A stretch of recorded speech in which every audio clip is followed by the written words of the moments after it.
왔었는데 앞에 부분만 좀 더 보고자 합니다. 예수님이 바리새인 집에 가셨다는 말씀을 보았죠. 누가복음과 사도행전에는 예수님께서 가까이 하는 바리새인이 있음을 말씀하고 있습니다. 우리가 성경을 보면서 바리새인은 다 잘못됐다면 안 되고 바리새인들 중에도 예수님을 가까이 한 사람이 있고 예수님을 등진 사람이 있다는 것을 보았죠. 예수님이 그 집에 가셨을 때에 한 여자가 와서 눈물로 예수님의 발을 적시고 머리털로 발을 닦고 그리고 향유를 발에 부었다 하는 것을 보고 나서 사람들이 말을 하죠. 이 여자가 주인인데 예수라고 하는 사람이 선지자라고 하면 당연히 거부하지 않겠냐. 내 죄인을 받아들였다고 하는 것은 예수가 선지자가 아닌 것이 아니겠느냐는 마음을 갖습니다. 왜 그럴까요? 그들의 생각은 구약적인 생각입니다. 죄인은 하나님을 가까이 할 수 없다는 거예요. 그리고 당연히 하나님은 죄인을 멀리 하신다는 겁니다. 그러니까 당연히 하나님이 보낸 선지자라면 죄인을 멀리 해야 되는데 죄인을 가까이 하니까 잘못됐다는 거죠. 우리가 지난주에 보았던 것처럼 예수님의 별명이 3가지가 있었는데 먹기를 탐하는 자, 호두를 즐기는 자, 세리와 죄인의 친구인데 이 세리와 죄인의 친구라고 하는 이 말씀이 이 본문을 통해서 다시 한번 펼쳐진다는 것을 보았었죠. 다시 봅시다. 사람들이 예수님의 선지자라면 죄인을 멀리 해야 되는데 죄인을 가까이 한다고 하는 마음이 든 이유가 어렵겠습니까? 자신들은 죄인이 아니라는 거죠. 우리는 의인이라는 거죠. 그러니까 자신들은 다르다고 하는 그 생각 속에서 이 여자가 죄인인데 예수님이 이 죄를 가까이 하는 것이 선지자로서 옳겠냐라고 하는 의문점을 의심을 하고 있습니다. 이 여자가 나타나기 전까지는 예수님을 선지자로 믿었는데 여자가 나타나자 여자가 어떤 행위를 하자 더 이상 예수님을 선지자로 보려고 하지 않죠. 이때 예수님이 하시는 말씀입니다. 40절에는 말씀을 보면 예수를 대답하여 이르시되 시몬아 내가 네게 이를 말이 있다 하시니 그래서 시몬이라고 하는 것이 과연 누구일지에 대해서 아직 40절에는 정확하지가 않습니다. 예수님의 제자 베드로의 이름이 시몬이잖아요. 그 시몬인지 다른 시몬인지 정확하게 알 수는 없어요. 다음에 나오지만 다음에 보겠습니다. 그가 말하면서 선생님 말씀하세요. 그랬더니 예수님이 하신 말씀이 빚진 사람이 둘이 있는데 한 사람은 500데나리온을 줬고 한 사람은 50데나리온을 줬다 그럽니다. 1데나리온은 하루 품삯을 말해 남자의 품삯. 만약 10만 원을 잡는다면 500만 원이 될 거고 20만 원을 낸다 그러면은 자 1000만 원이 되겠죠. 500데나리온이 그 정도 될 거면 더 높네요. 죄송합니다. 한 1억 정도 되고 또 1000만 원 그 정도 되겠죠. 그리고 나서 주님 묻습니다. 갚을 것이 없어서 다 탕감해 줬으면 둘 중에 누가를 더 사랑하겠냐라고 주께서 물으십니다. 예수님을 의심하는 사람들이 있었는데 의심하는 사람들을 향하여 직접 설명하지 아니하시고 말씀을 통해서 그들의 잘못을 깨닫게 하십니다. 왜 그럴까요? 예수님이 세상에 오신 이유는 죄인을 부르기 위하여 오셨기 때문입니다. 그러니까 예수님이 죄인들을 만나는 것을 그리고 잘못된 생각을 가진 사람을 만나는 것을 예수님은 당연하다고 여겼습니다. 우리가 잘 아는 말씀이지만 한번 찾아볼게요. 누가복음 5장 31절 32절입니다.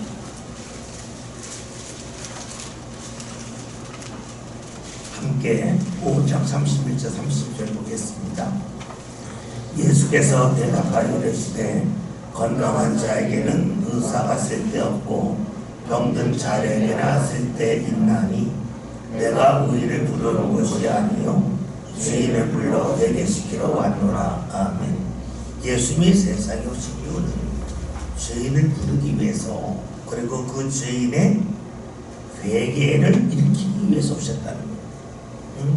회개가 무엇일까요? 회개라는 말의 원래 뜻은 생각을 바꾼다는 겁니다. 생각을 바꾼다고 하는 것은 다른 말로 하면 내가 지금까지 보았던 그런 어떤 습관에서 벗어나는 것이라고 볼 수 있습니다. 또 회개라고 하는 것은 내가 순간적으로 판단하는 게 있잖아요. 직관적으로 느끼는, 아 이거 오라 그러 이렇게 판단하는 게 있는데 그것이 시간이 지나고 나면 틀릴 때가 상당히 많아요. 그러니까 회개한다고 하는 것은 순간적인 판단을 했다가 순간적인 판단을 하지 않는 것을 볼 수 있습니다. 우리가 왜 유혹에 넘어질까? 그 이유는 유혹은 당장 좋아 보이는 거예요. 유혹에 빠진다고 하는 것은 순간적인 판단을 하기 때문에 유혹에 빠집니다. 우리가 회개한다고 하는 것은 유혹에서 벗어나는 것이고 순간적인 판단을 하지 않는 것이고 그리고 하나님을 인정하는 겁니다. 하나님을 인정한다고 하는 것은 내가 생각하는 내 앞길과 하나님을 생각하는 내 앞길이 다르다고 하는 것을 인정하는 것이 하나님을 인정하는 겁니다.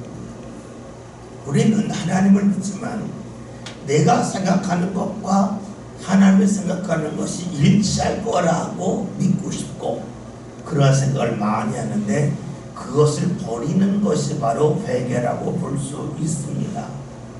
예수님 지금 듣고 계신 겁니다. 죄인들 앞에서 묻기를 500데나리온 빚진 사람 그리고 50데나리온 빚진 사람이 있는데 이들이 탕감을 받았을 때에 누가 더 사랑하겠냐라고 묻죠. 43절 함께 보겠습니다.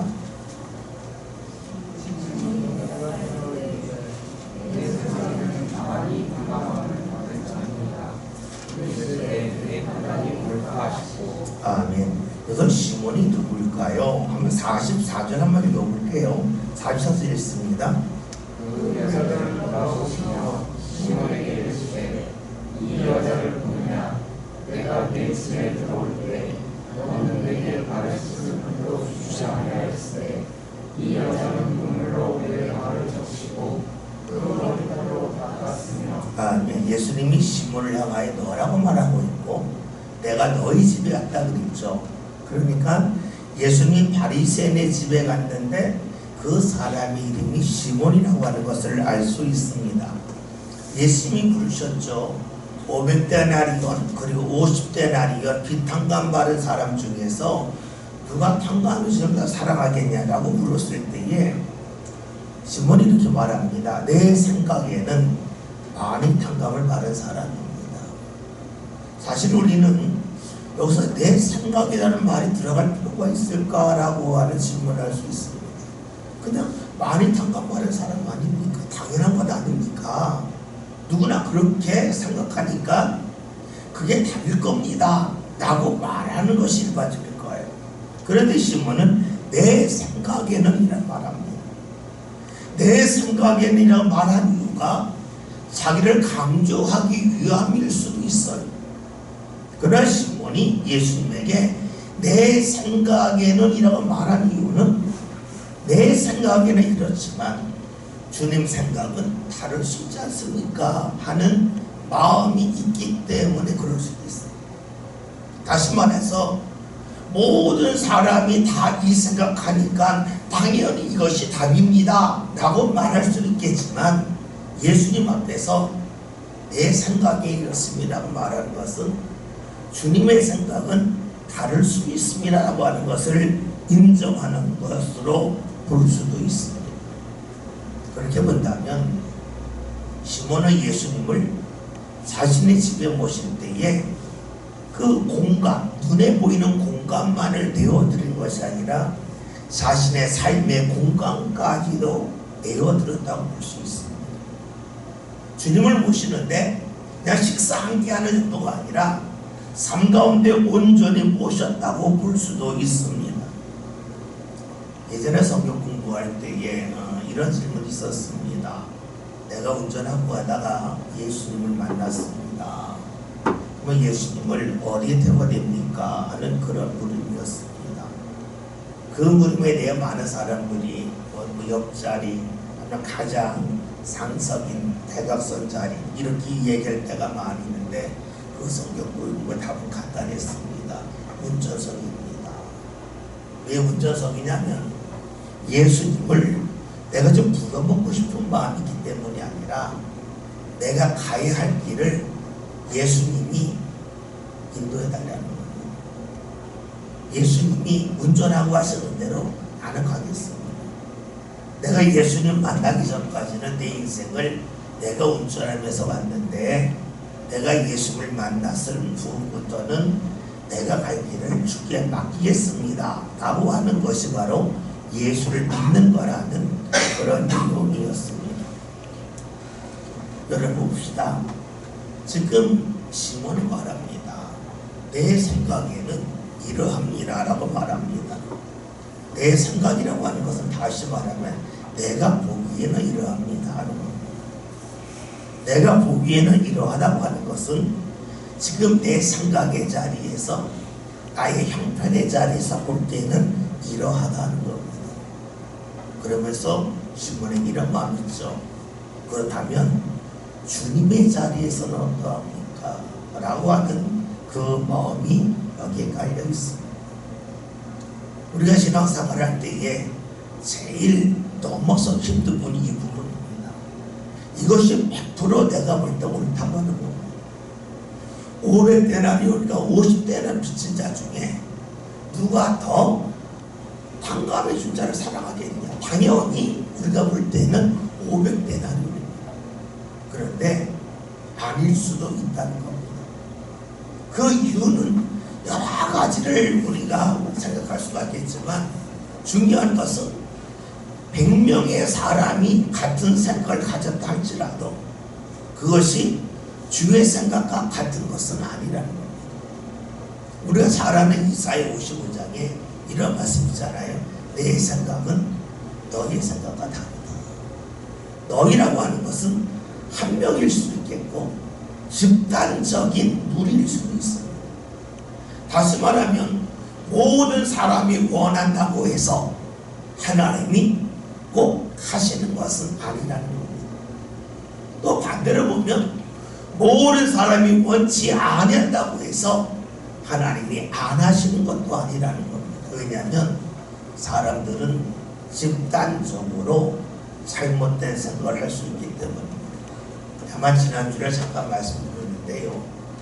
세계 2차 대전을 일으킬 때에 독일에서 주도하지 않았습니까? 근데 독일 사람들이 히틀러를 다 뽑았고 그 히틀러가 하는 일에 대해서 사람들이 환호성을 질렀습니다. 다시 말하면 집단적으로 사람들이 생각을 잃어버렸습니다. 우리의 역사를 보면 그럴 때가 너무 많습니다. 그러니까 내가 볼 때 옳다고 해서 모든 내 주인의 삶이 옳다고 해서 그것이 꼭 옳다고 말할 수는 없다는 겁니다.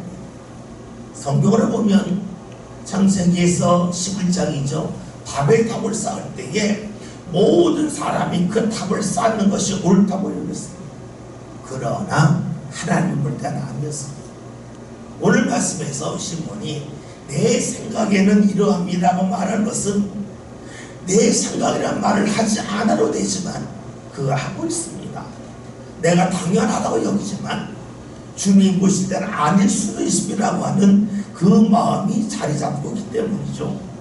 그런데 오늘 말씀을 보면 예수 말씀하십니다. 네 판단이 옳다라고 말씀하십니다.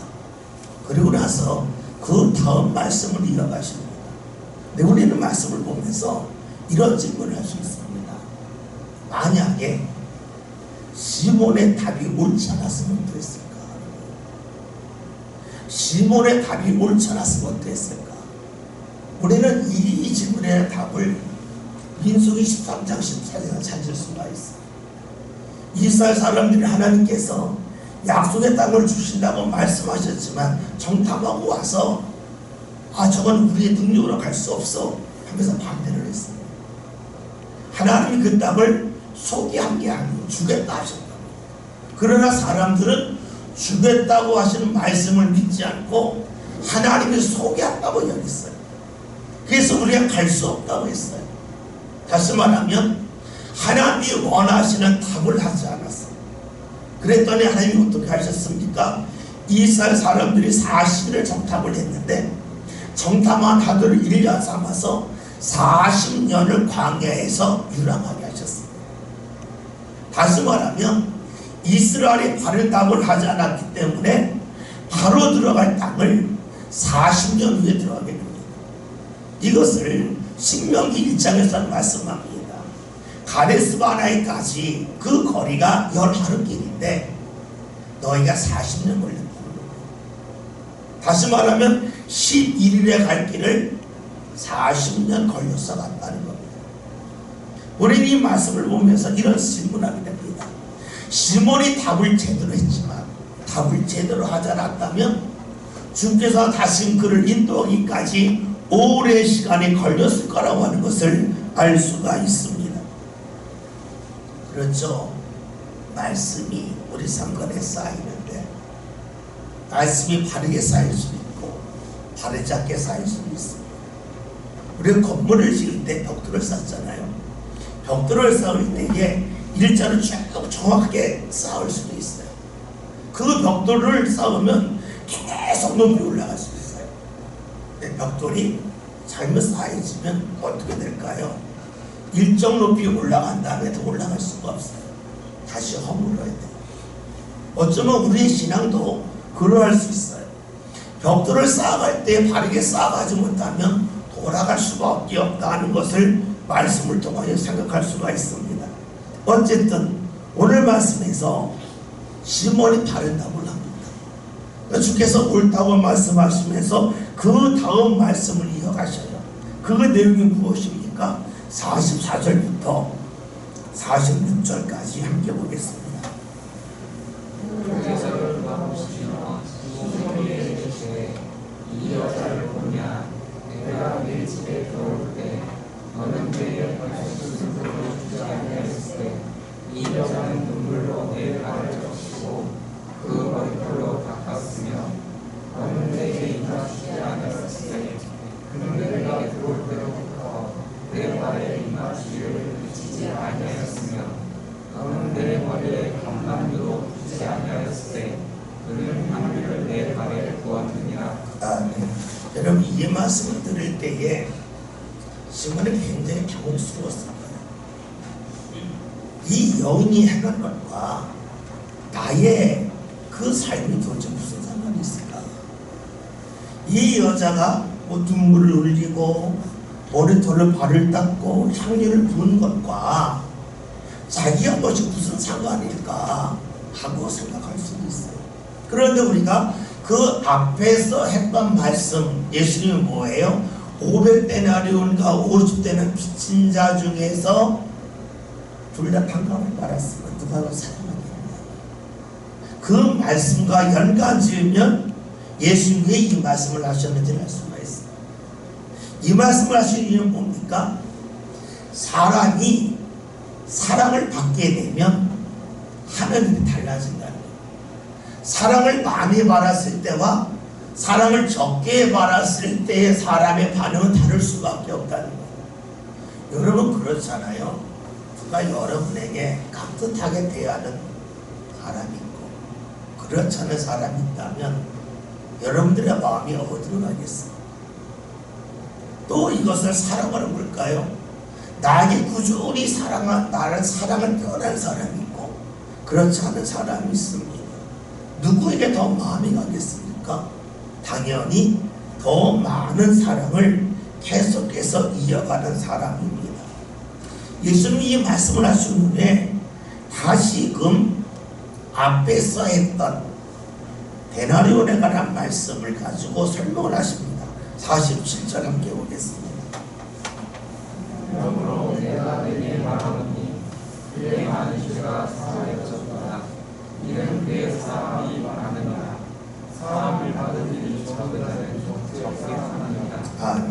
예수님 말씀하시면서 일단 핵심은 이 여자가 더 사랑을 많이 한다는 겁니다. 시몬보다 이 여자가 예수님을 더 사랑했다라고 말씀합니다.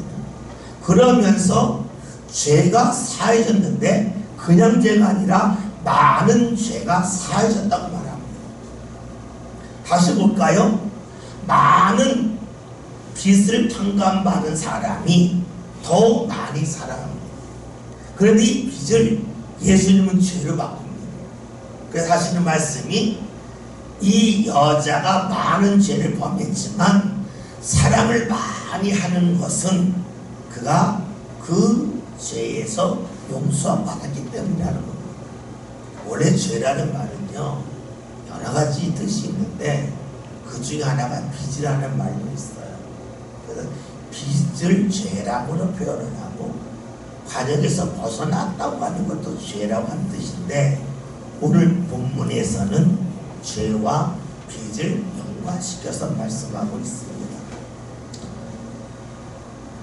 죄 용서를 많이 받았다는 것을 알기 때문에, 다시 말하면 많은 빚을 탕감받은 것을 알기 때문에 더 많이 사랑한다는 겁니다.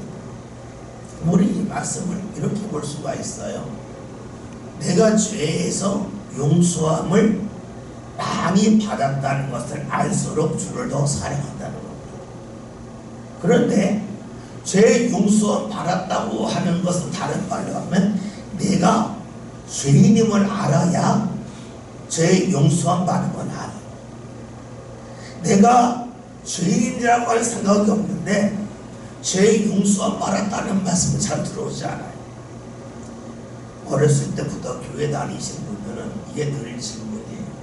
어렸을 때부터 여러분의 죄를 하나님이 예수님의 십자가를 통해서 용서해 주셨습니다. 근데 어렸을 때에 도대체 뭐가 죄인지 모르는, 뭐가 죄인지를 알아야 내가 죄 용서함을 받았다 하는 것이 실감이 되는데, 교회에서는 죄 용서함을 받았다고 하는데 내가 무슨 죄를 졌는지 모르겠는 거야. 그러니까 머리로는 믿고 교회는 다니는데 이제 나이가 들어서 좀 생각이 들기 시작하면 그때 도대체 무슨 죄를 저질렀고, 그리고 내가 죄 저지른 게 죄를 범한 게 별로 없는데 무슨 죄 용서 받았나 하는 생각이 들어요. 그러다 보니까 말씀도 안 믿어지고 그리고 교회가 하기 싫어져요. 또 많은 사람들은 이렇게 이야기를 해요. 교회라는 것은 사람들에게 죄책감을 갖게 함을 통해서 꼼짝하지 못하게 합니다. 이것이 교회가 하는 일이고 종교가 하는 일이다. 죄책감을 갖게 함을 통해서 꼼짝하지 못하게 하는데, 정말로 우리가 자유롭게 살려면 죄책감에서 벗어내려고 하면서 기독교 신앙을 반대하는 생각이 있습니다. 그런데 봅시다. 먼저 우리가 죄에 대하여 알 때 일어나는 일은 무엇일까요? 우리가 잘 아는 말씀인데 한번 찾아볼게요. 로마서 5장 20절 246번입니다.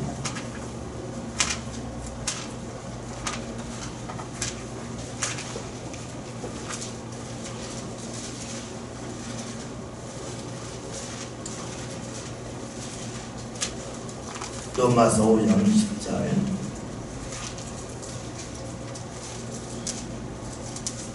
다 같이 읽겠습니다.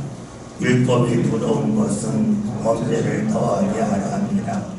그러나 죄가 더한 곳에 은혜가 더욱 넘쳐나니. 아멘. 여러분, 우리가 죄를 알 때 비로소 내가 은혜 받은 것을 안다는 겁니다.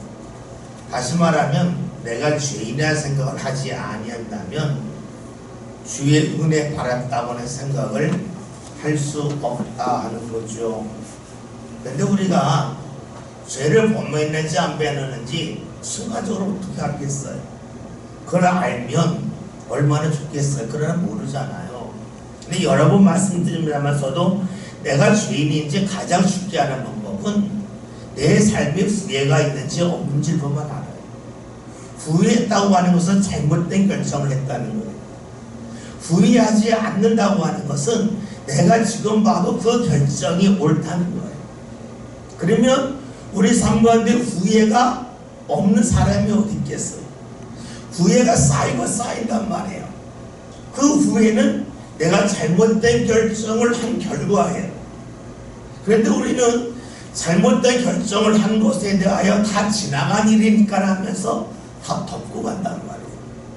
그러나 후회가 덮어질 일일까에 대해서 물을 필요가 있어요. 연세 드신 분들이 이런 이야기를 많이 하시죠. 젊었을 때는 피곤해도 체력으로 그 피곤함을 이겼다는 거예요. 하룻밤 새고 이틀밤 새로 한번 참 잘 자고 나면 그 체력으로 고름을 이겼다는 거예요. 근데 어느 순간부터는 그게 안 된다는 거예요. 체력으로 못 이기겠다는 거예요. 또 그 다음에 하는 말이 있어요. 그렇게 체력이 안 좋아지기 시작하면 어렸을 때 다쳤던 부분이 어느 순간부터 올라온다는 거예요. 어렸을 때 다친 것이 아무것도 아닌 것 같았는데 나이가 들고 체력이 떨어지면 어렸을 때 아팠던 부분이 다시 아프기 시작하고 어렸을 때 다쳤던 부분이 아프다는 거예요. 아마 몸 아프신 분은 아닐 거예요. 저 같은 경우는 다리를 수술했기 때문에 몸이 피곤하면 다리부터 와요. 다리가 아주 뻐근하게 와요. 또 때로는 머리 아팠던 적이 있기 때문에 피곤하거나 배고프거나 더우면 머리부터 아파요.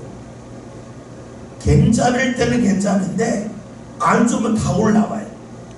여러분, 우리의 삶은 안 그러겠어요? 우리의 몸이 그러하다면 우리의 삶을 맨 마지막에 정리할 때에 내가 과거에 후회했던 것들이 안 올라오겠어요? 그리고 그것이 하나님 앞에서 안 올라오겠습니까? 그러니까 사람이 죄인이라고 하는 것을 지금은 잊고 살 수 있지만 어느 순간에 다 올라올 수밖에 없어요. 그런데 죄인임을 알 때 비로소 우리가 무엇을 하게 됩니까? 하나님의 은혜를 알게 됩니다. 하나님을 믿기 가장 힘든 사람이 어떤 사람일까요? 내가 옳다고 여기는 사람, 내가 죄인이 아니라고 여기는 사람. 지난 주일날 어문길 씨에 대해서 말씀드렸죠. 어문길 씨가 산에 오르면서 그가 나중에 한 고백이 있잖아요. 산은 내가 오르는 게 아닙니다. 산이 허락해져서 오릅니다. 다시 말하면 아무리 뛰어난 등반가를 할지라도 6,000, 7,000m 되는 산에 올라갈 때에 날씨가 도와주지 않으면 절대로 못 올라간다.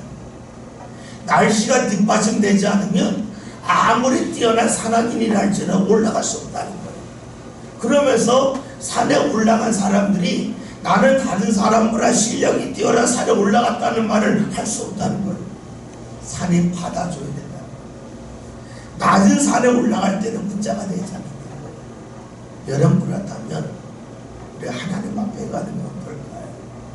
내가 실력이 뛰어나서 갈 수 있을까요? 하나님이 받아주셔야만 할까요? 우리가 하나님 앞에 가는 것도 하나님이 받아주셔야만 할 수 있어요. 다시 말하면 내가 죄인임에도 불구하고 하나님이 날 받아주셔야만 내가 하나님 앞에 갈 수 있어요. 우리가 신앙생활하면서 제일 힘든 부분이 여기 있어요. 무엇이냐면 머리로 이해되지만 그것이 삶으로 연결되는 건 아니에요. 머리로 알아서 다 한다면 얼마나 좋아요. 머리로는 알아요. 그런데 삶으로 몸으로 몰라요. 다시 말하면 내가 예수님을 통하여 내가 죄 사함 받아서 하나님 앞에 갈 수 있다. 뭐 나름대로 설명할 수 있어요. 그런데 그게 진짜지 아닌지는 들어서 하는 게 아니에요. 하나님 앞에 가야 알아요. 하나님 앞에 간다고 하는 것은 우리의 신앙으로 말하면 내가 하나님 앞에 예수님 의지하며 기도하며 나갈 때 할 수 있다는 거예요. 그러지 않게 되면 우리의 신앙은 산의 지식에서 멈추고 말 거예요. 예수님 말씀하세요. 이 여인이 왜 시몬과는 달리 그토록 헌신했는가? 그것은 용서함 받은 것이 큼을 알기 때문이다. 그리고 용서함 받은 것이 큼을 알기 때문에 500대를 빚진 자가 50대를 빚진 자보다 탕감받았을 때 더 사랑하듯이 이 여인이 사랑한다고 말씀하십니다. 그러면서 48절 함께 봅니다.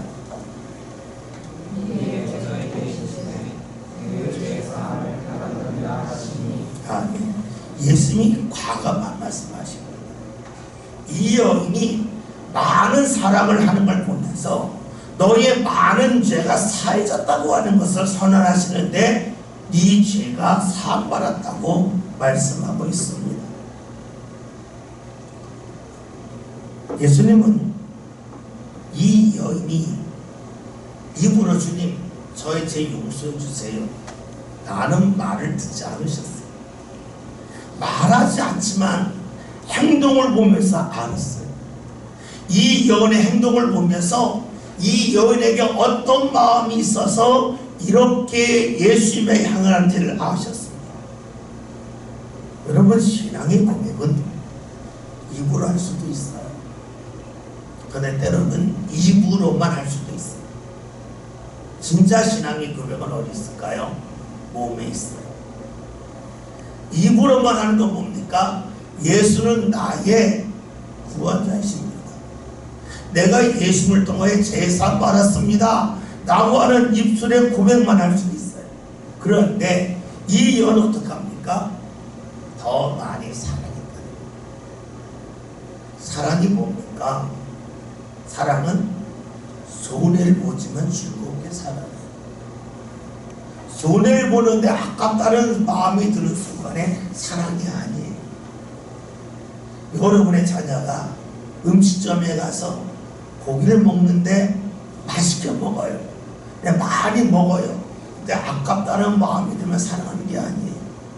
많이 먹는 거 좋다면 사랑하는 거예요. 사랑은 뭡니까? 손해를 보지만 즐거운 거예요.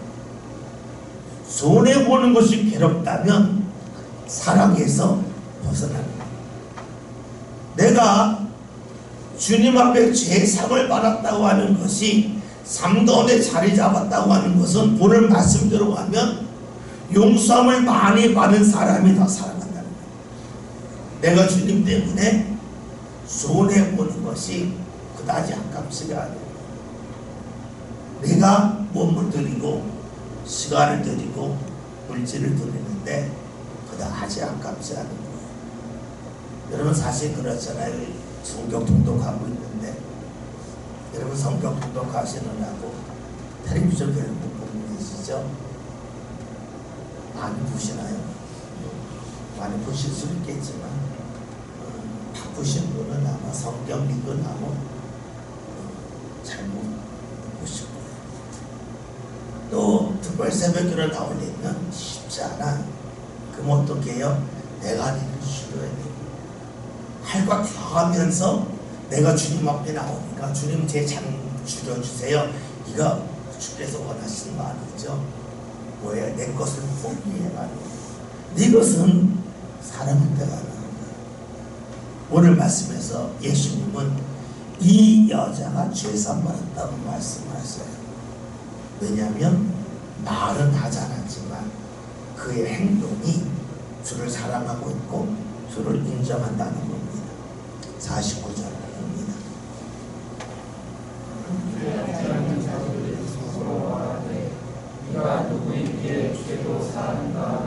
아멘. 봅시다. 이 함께 있던 사람들은 예수를 반기는 사람들이 있습니다. 그런데 예수를 반기는데 예수를 어떤 분이 여기셨냐면 선생님으로 여겼어요. 좋은 말씀을 전해주는 분. 그리고 말씀을 잘 해석해 주는 분으로 여겼어요. 그러기 때문에 이들의 기대는 어디 있었냐면 예수님을 통하여 말씀 듣는 것이었어요. 그런데 자신의 기대를 넘어서는 일을 했을 때에 예수님에 대하여서 왜 저런 일까지 하지? 라고 하는 마음을 갖습니다. 오늘 우리가 주를 믿을 때도 마찬가지죠. 주를 믿을 때에 내가 주를 믿는 만큼 주님이 내 삶 가운데 간섭하는 영역이 달라질 거예요. 주님께서 내게 좋은 아이디어를 주시는 분이라면 내 생각만 새롭게 하시면 돼요. 만약에 주님께서 내 삶 가운데 좋은 만남을 이끄시는 분이라면 주께서 내 삶 가운데 좋은 사람을 만나게 하시면 돼요. 주님께서 내 삶 가운데 주의를 보게 하는 그런 것을 소망한다면 주님께서 내 삶 가운데 주의를 보게 하는 것을 가로막는 것을 지우게 하는 것까지 기대하는 거예요.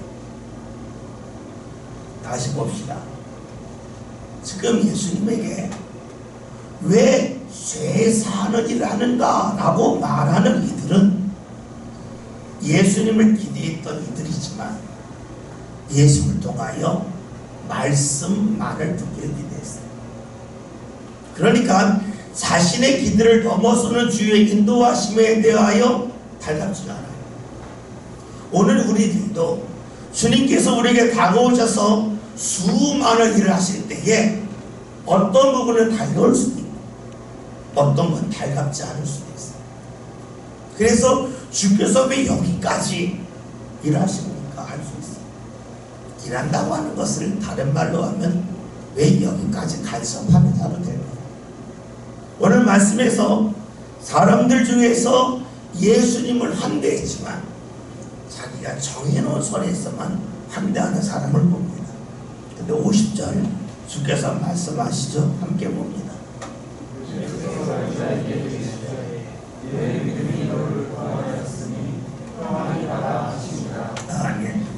예수께서 내 믿음이 널 구원한다는 겁니다. 그러면 이 여자에게 어떤 믿음이 있었습니까? 예수님이 답하신 데 있어요. 예수님이 너 죄사함 말했다. 그러니까 이 여자가 예수님 앞에 올 때에 예수님 앞에 가면 나의 죄를 용서받을 거라고 하는 믿음이 있었기 때문에 그 믿음 가운데 주께서 역사하셨다는 거가 돼요. 다시 말하면 내가 안 믿는데 주님이 일하시는 건 아니에요. 내가 믿는 만큼 주님이 역사하신다고 볼 수가 있어요. 그러면 우리가 주를 믿는다고 할 때 어디까지 믿을까? 그것은 사람마다 다른 거예요. 그리고 내가 믿는 만큼 구하는 것도 다른 거예요. 여러분 그렇잖아요. 내가 주께서 내 삶을 책임지시길 원한다면 나만 기도할 거고 하나님이 내 자녀까지도 책임지실 거라고 이러면 자녀까지 기도할 거예요. 근데 기도할 때에 그냥 잘되게 해주실 수도 있고 주님이 역사하신 부분을 세분화해서 할 수도 있을 거예요. 우리가 뭐 좋은 식당이니 좋지 않은 식당이니 그럼 큰 차이가 어디 있어요? 이런 거죠. 재료가 한두 개 더 들어갔냐 안 들어갔냐. 그릇을 쓰는데 얼마나 깨끗한 그릇을 썼냐. 요 자그마한 거 하나하나가 쌓여서 좋은 식당, 그 다음에 평범한 식당으로 나누시. 다시 말하면 디테일한 부분이 있다. 좋은 식당은 디테일하다. 작은 것까지 신경 쓴다. 그럼 우리 여기서 알 수 있죠. 평범한 신앙과 좋은 신앙의 차이가 어디 있을까? 평범한 신앙은 좋은 신앙이 디테일하죠.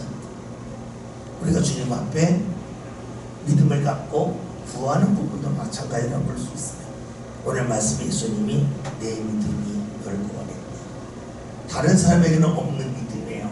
다른 사람은 좋은 말씀을 주면 된다. 이 여자는 예수님께서 내 죄까지 용서하실 거라는 믿음이 있기에 그 믿음 안에 주님 역사하셨습니다.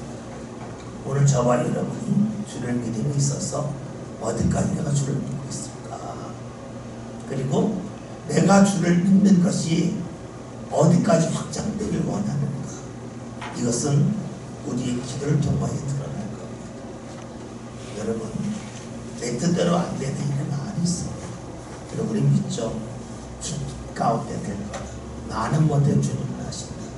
그 믿음을 꼭 가지시다는 기도합시다. 기도하면서 우리의 기도 영이 확장되고 또 주의 것임을 정말로 갈망하고 소망하는 가운데 오늘 말씀 내 믿음이 결국 네가 가지고 있는 믿음의 자리에서 주의 역사 일어났다고 하는 이 말씀이 우리 삶 가운데로 나타나시길 바랍니다. 함께 같이 동서를 기도하겠습니다. 우리의 믿음의